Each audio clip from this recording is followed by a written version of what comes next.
반갑습니다. 네스트칩이 최근 상승세가 거침이 없죠. 여기에는 테슬라 관련 이슈가 있었기 때문이라는 생각이 듭니다. 테슬라 관련이라면은 무지성으로 지금 가격이 올라가고 있는 상황이죠. 저는 이 종목을 예전에 촬영한 적이 있어서 한번 촬영했었던 것 같은데 그때만 하더라도 테슬라 관련이 전혀 없었어서 이상하다 싶어가지고 IR 부서에 전화를 해보았습니다. 직접 확인을 해봤는데요. 역시나 테슬라 관련은 전혀 없다라는 것을 확인을 했습니다. 그러니까 이거는 바로 정정해드려야 되겠다라는 생각에 이렇게 촬영을 하게 되었습니다. 우선은 차트부터 말씀을 좀 드려보면은 이 하락 추세를 완전하게 뚫고 올라가서 이 부분을 지지받고 한번 이렇게 가격이 상승하고 있는 것이죠. 그래서 중장기 이평선까지 지금 뚫고 여기서 지지 한 번 더 받고 올라가고 있는 상황입니다. 이렇게 상승세가 높은 각도로 있게 되면은 이제 무지성으로 좀 오른다고 볼 수가 있는데 일단은 이슈 타고 움직인다고는 생각할 수가 있는 움직임이긴 합니다. 그 이슈가 뭐였냐를 보게 되면은 우선은 여기 날짜가 이제 9월 달이죠. 9월 달에 이슈가 어떤 이슈가 있었는지 보게 되면 보시다시피 9월 달에 이렇게 테슬라 자율주행 관련된 소프트웨어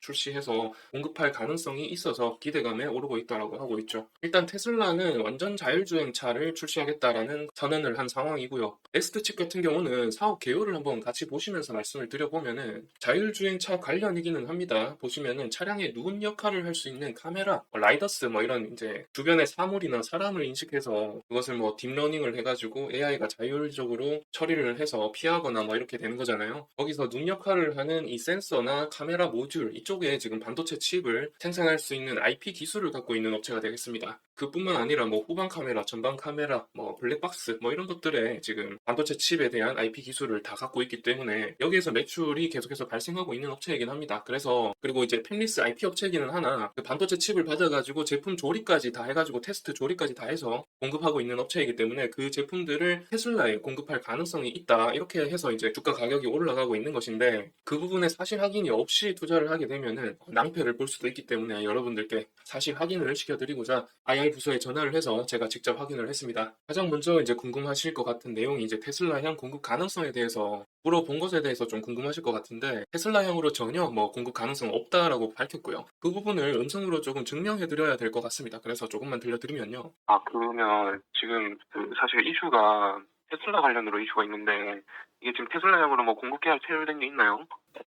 자, 이렇게 테슬라 관련으로 관련이 없다라고 확답을 들었습니다. 그러면은 지금 주가가 오르는 것, 무엇 때문에 오르는지 좀 알아야겠죠. 그래서 지금 상승 동력이 되는 부분들이 어떤 요소가 있을지 그것 관련해서 조금 물어보았는데요. 일단 주요 고객사가 지금 비아디로 되어 있다고 합니다. 그리고 내수 쪽으로는 현대, 기아차에 주로 공급하고 있다라고 하고요. 물론 제품은 아까 말씀드렸다시피 카메라 모듈 관련된 제품들 그쪽으로 좀 주요하게 매출을 올리고 있는 것을 아실 겁니다. 그리고 중국향 매출 비중이 거의 50%를 넘고 있기 때문에 앞으로 이제 미국의 관세에 의해서 매출 비중이 좀 축소되거나 뭐 이런 우려가 없느냐고 물었습니다. 그랬는데 뭐 일단은 작년에가 좀 매출 저점으로 좀 인식되는 부분이 생겼고요. 그리고 올해 들어서 이 부분을 좀 반기 보고서를 함께 같이 보시게 되면은 24년도 반기 보고서상으로 23년도보다 지금 제품 매출이 거의 뭐 이제 여기서 곱하기 2를 하면은 24년도 기말 보고서 정도로 나오겠죠, 금액이.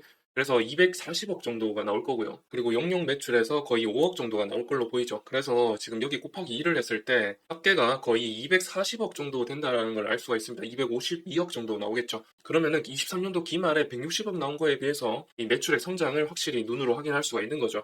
그래서 이제 IR 부서에서 말하기를 22년도가 최저점이라고 보여지고 그 이후로 계속해서 매출 성장세에 있고 앞으로도 이 매출 성장이 계속해서 이루어질 거다 이렇게 좀 말을 들었습니다. 그 말은 아무래도 이제 수주 잔고 면에서 좀 자신감이 있어 보이는 말이 아닌가 싶은데요. 그래서 이제 반기 보고서상으로 수주 잔고를 검색해봤습니다만은 나오지는 않았습니다. 아무래도 팹리스 기업이다 보니까 수주 잔고가 딱히 이제 기록이 안 되는 걸로 보이는데 그런 수주 잔고 면에서 조금 자신감 있는 표현을 하더라고요. 그래서 아무래도 그런 것 때문에 이런 이제 주가 움직임이 나오지 않을까 생각이 드는데요. 여하튼 뭐 문제가 있었다면 트럼프가 당선되고 관세 얘기가 나오고 이런 상황 속에서 어떤 문제가 있었다면 사실상 그게 주가에 바로 드러나기 마련인데 트럼프가 당선되고 관세가 매겨진다고 해도 중국 관련 매출액 비중이 50%나 육박하는 이런 기업이 이런 움직임을 보인다는 것은 작전주가 아니라면 사실 좀 이런 움직임이 나타나기 힘들죠. 오히려 주가 반납이 다 이루어졌을 겁니다. 그런데 다소 우려스러운 부분은 거래량이 굉장히 적습니다. 보시다시피 거래량 너무 적은 상태로 며칠간 이렇게 상승을 해왔기 때문에 지금 이 상승의 그 동력, 힘은 굉장히 약하다라고 볼 수가 있겠습니다. 그래서 좀 많이 조심해야 되는 종목이기는 합니다. 테슬라 관련으로 올랐다고 하지만 테슬라 관련이 전혀 없잖아요. 그런 점에서 좀 주의해야 되는 종목이다라는 좀 결론을 말씀드리면서